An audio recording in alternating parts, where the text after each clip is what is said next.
The stage from Helena reached Cedar Bluff a little after noon. Clara Mercer climbed down with a child on her hip and two more holding tight to her skirts. Clara was 29 years old. Clara was a widow. And the first thing Clara did, standing in the Montana dust with her 3 children pressed against her, was say the thing she had been dreading to say for the whole long ride. Clara looked at the tall man waiting by the rail. This was Levi Hart. Clara had read Levi Hart's letters a dozen times on the journey, until the folds had gone soft. But a letter is paper, and a platform is real, and Clara had decided, somewhere past the last river crossing, that she would not let this man be trapped by his own politeness. So Clara said it plainly. Clara said it before Levi Hart could smile, before Levi could pretend, before he could do the kind thing and regret it later. "No one wants a bride with 3 children, Mr. Hart." Clara's voice was steady, though it cost her to keep it so. "I would understand if you have changed your mind. I would not blame you. I came all this way so that you could tell me to my face. A man should be allowed to say no to my face." Levi Hart did not answer right away. Levi Hart looked at Clara Mercer. Then Levi looked at the little girl on Clara's hip, who was not yet 4, and had a rag doll clutched under one arm. Then Levi looked at the boy of 7 and the watchful girl of 10, both of them holding their mother's skirts, as if the wind might take her. And then Levi Hart smiled. It was a slow smile. It was the smile of a man who had just been handed something he had wanted for a very long time and could hardly believe was being offered. "Mrs. Mercer," Levi said, "I always wanted a big family. I just never thought I would be lucky enough to get one all at once." Clara stood very still. The wind moved the dust around their feet. The littlest one, the girl on Clara's hip, was named Pearl, and Pearl looked at the tall stranger with the open, unworried face of a child who has not yet learned to be afraid of being too much. But Clara had learned it. Clara had learned it well, and so Clara did not smile back.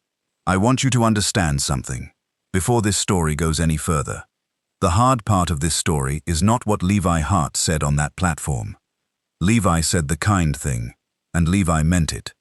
The hard part is that Clara Mercer did not believe him. Clara had been taught, by 2 years of hard living, that kindness toward a woman with 3 children was a thing that wore off, and a person cannot accept a gift they are certain will be taken back. The eldest child, the watchful girl, was named Etta.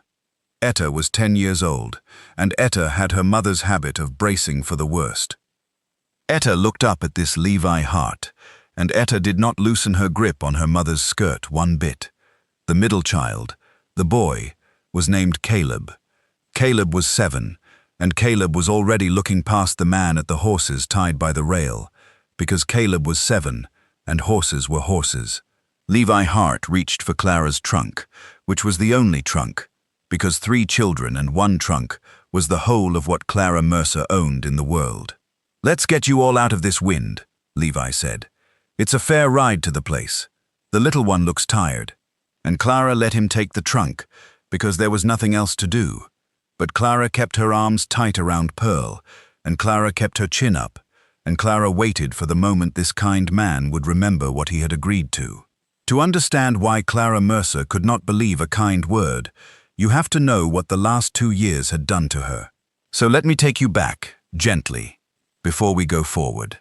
Clara Mercer had been married to a good man named Daniel Mercer.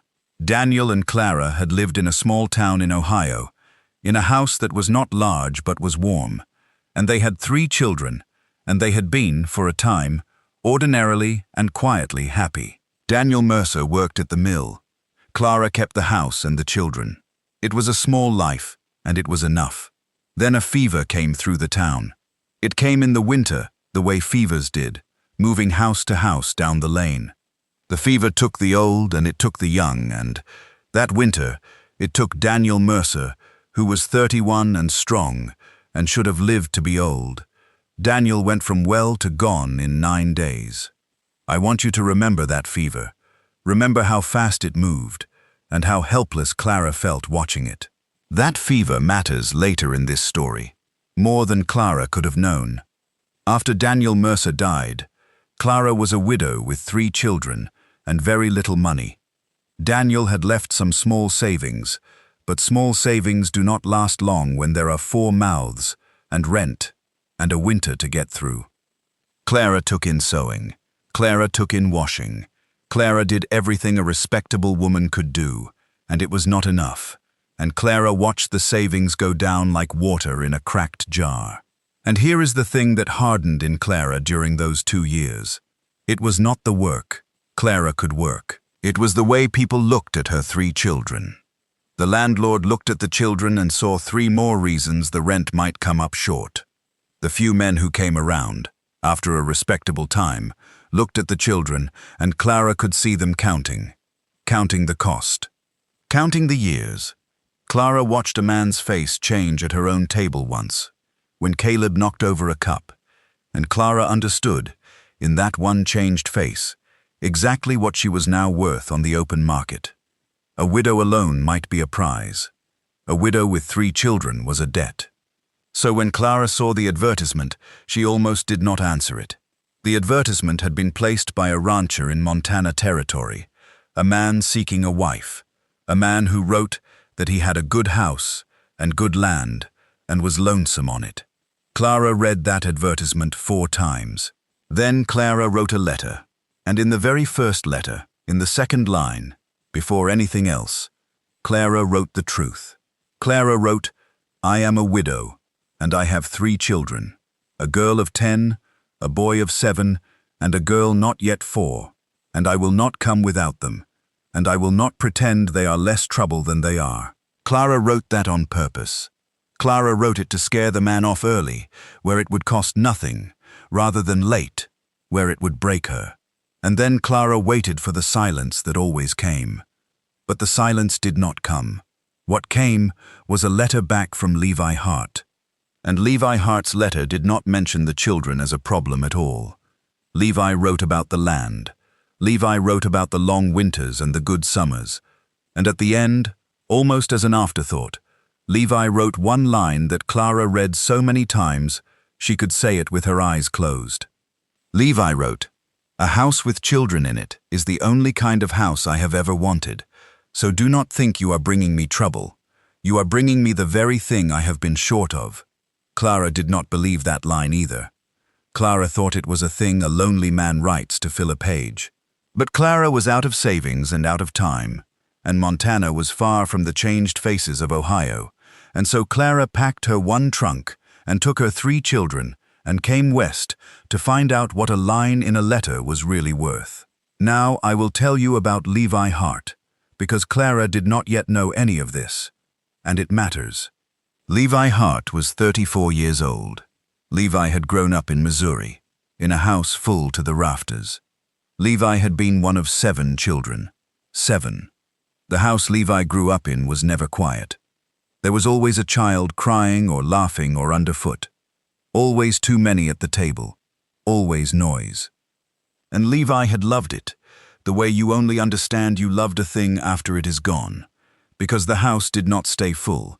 That is what happened to big families in those years. A fever, the same kind of fever that took Daniel Mercer, took 2 of Levi's brothers in a single hard week. The others grew up and scattered, the way children do, west and south and away. Levi's mother passed. Levi's father passed. And Levi Hart, who had built a fine ranch in Montana with his own 2 hands, found himself standing in a good house, on good land, in a silence so complete it rang in his ears at night. Levi had everything a man was supposed to want, and Levi would have traded a good deal of it for the sound of too many feet on the stairs. The Hart Ranch sat in a wide green fold of land an hour's ride from Cedar Bluff. The house was bigger than Clara had pictured. It had a real parlor and 4 rooms upstairs. And Clara, walking through it that first afternoon with Pearl on her hip, did a thing she could not help.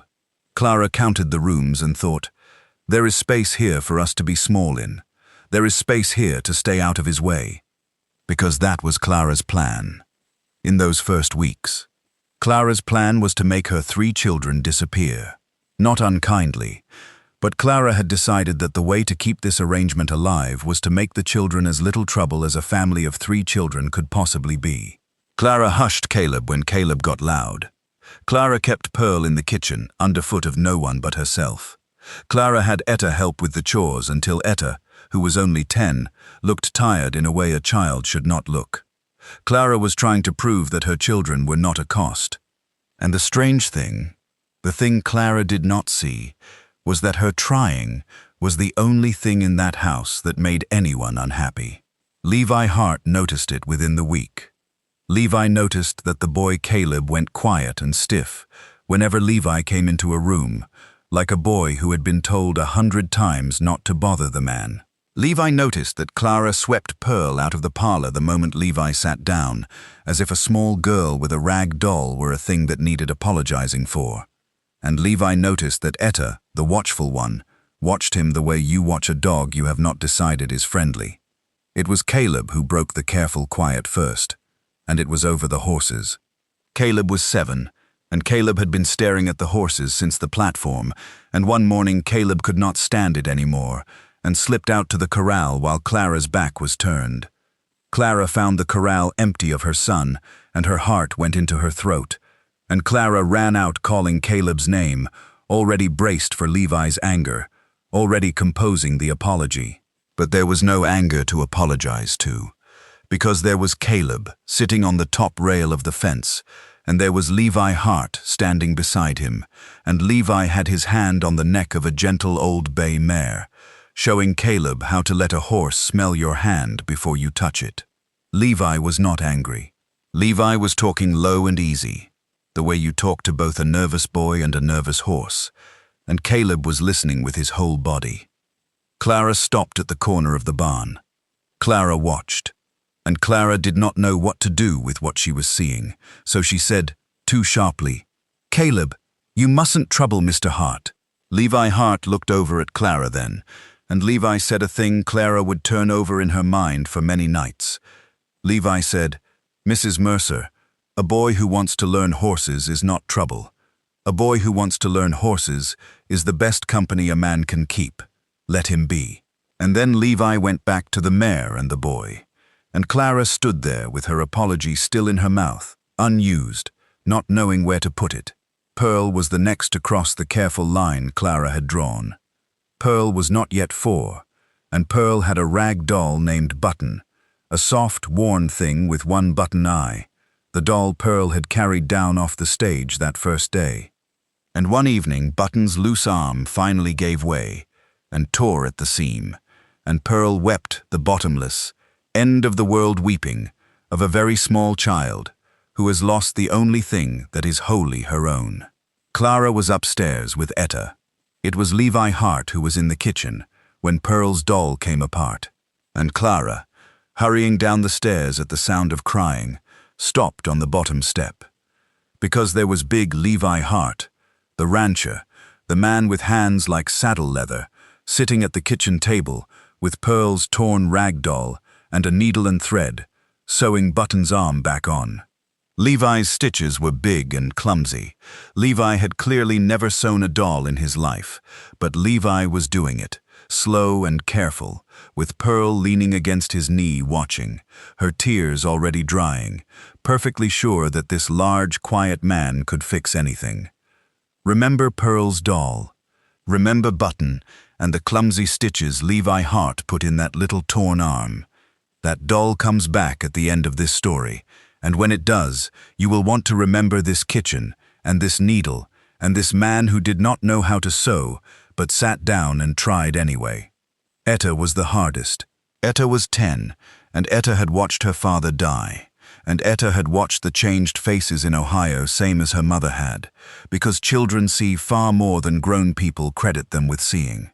Etta had decided, somewhere in those 2 hard years, that her job was to help her mother and to trust no one. And Etta did her job well. Etta was polite to Levi Hart. Etta was helpful. And Etta gave Levi nothing of herself at all, and watched him, and waited for him to show the face she was sure he was hiding. Levi Hart did not push Etta. That was the wise thing Levi did, though Levi could not have told you it was wise. Levi simply let Etta watch. Levi did not buy Etta's trust with gifts. Levi did not make a show of winning her. Levi just kept being the same man, day after day. The man who let Caleb learn the horses and sewed Pearl's doll and never once raised his voice. And Levi let Etta take all the time she needed to see that the same man on Monday was still the same man on Friday. For a watchful child, there is no gift like that. A watchful child does not want presents. A watchful child wants to find out that the floor will not fall away. And through all of it, Clara Mercer would not let herself exhale. Clara saw Levi with Caleb and the horses. Clara saw the clumsy stitches in Button's arm. Clara saw Levi giving Etta room to breathe. And still Clara waited for it to end. Because Clara had seen kindness before. Clara had seen kindness wear thin and wear out. And Clara had decided it was safer to keep her children small and her heart smaller than to believe in a thing that would only be taken back. It was Pearl who took sick first. Of course it was Pearl, the littlest, not yet 4. It started as a flush in her cheeks and a crossness she could not explain, and by the second evening, Pearl was hot to the touch and would not eat, and by the third night Pearl was burning, truly burning, with the kind of fever that makes a small body shake. And Clara Mercer came undone in a way she had not let herself come undone in 2 years, because Clara had seen a fever like this before. Clara had watched a fever like this take Daniel Mercer in 9 days, in Ohio, in the winter. Clara sat on the edge of Pearl's bed with a cool cloth, and her hands would not stop shaking, and the old terror rose up in her, the terror of watching and being helpless, the terror she had carried west and thought she had left behind.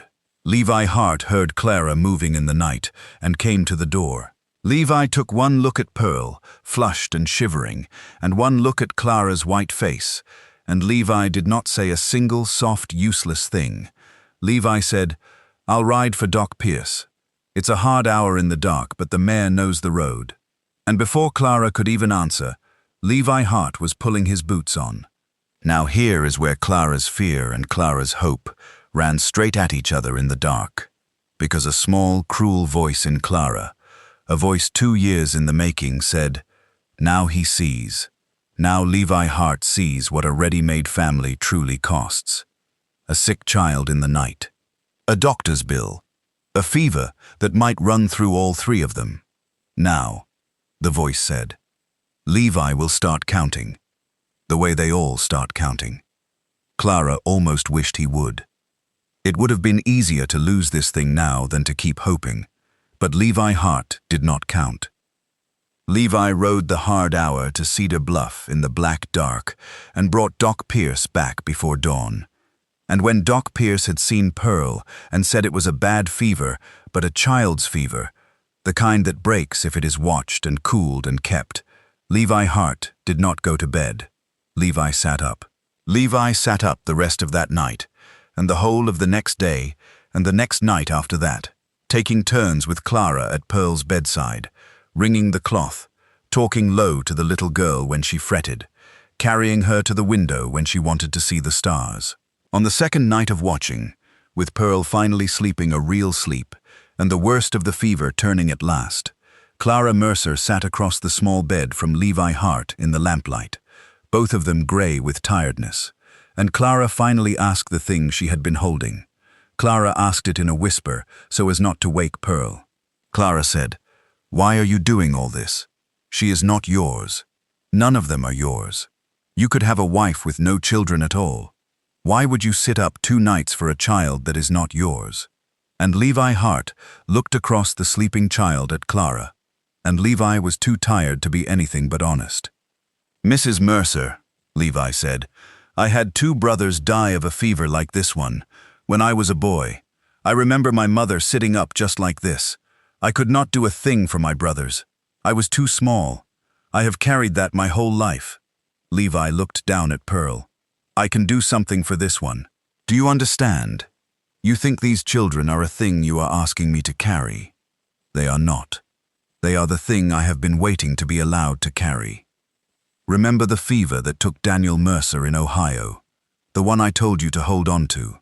And now you see why I asked.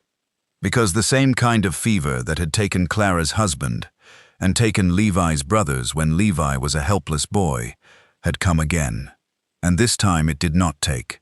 This time there was a man who would ride an hour in the dark, and a doctor brought back before dawn, and 2 people sitting up across a small bed until the fever turned. This time the fever broke. Pearl woke on the 3rd morning hungry and cross, and entirely herself, and asked for Button, and that was how they knew she was well. Etta saw all of it. The watchful one. Etta had not slept much either, those 2 nights, because Etta did not sleep when her family was afraid. And Etta watched Levi Hart ride out in the dark, and watched Levi come back with the doctor, and watched Levi sit up 2 nights for her baby sister. And somewhere in those 2 nights, the floor that Etta had been so sure would fall away, did not fall away. It held. And a watchful child, who finds that the floor holds, is a child who can finally, slowly, begin to stand on it. It was Etta, not Clara, who said the first true thing. On the 3rd morning, when Pearl was well and the house could breathe again, Etta found Levi Hart at the kitchen table, and Etta stood in front of him in the careful way she did everything, and Etta said, "Thank you for getting the doctor for Pearl." And then Etta, 10 years old, added the thing that mattered. Etta said, "My pa would have done that." And then Etta turned red and hurried off, because she had not meant to say so much. But she had said it. And Levi Hart sat very still at that table for a long while after, because he understood exactly what a watchful child had just handed him, and he knew it was the most precious thing in that house. The talk that mattered most happened a week after Pearl was well. It was evening. The children were asleep, all 3 of them, in the upstairs rooms that Clara had once thought of as places to be small in. Clara came down to the kitchen and found Levi Hart still up, mending a length of harness by the lamp. Clara sat down across from Levi, and Clara, who had kept her chin up and her heart small for 2 years, found that she could not keep them up and small anymore. The fever had cracked something open in her, so Clara said the true thing at last. Clara said, "I have been waiting for you to change your mind since the day I got off that stage. I have been keeping the children quiet and keeping myself out of your way because I was sure, I was so sure, that if I just stayed small enough, you would not notice how much you had taken on, and you would not send us away." Levi Hart put down the harness. Levi listened. Levi was good at listening. Clara had learned, better than he was at sewing dolls. "In Ohio," Clara went on, and her voice shook now, "I watched men sit at my table and count my children like a bill they were not sure they wanted to pay.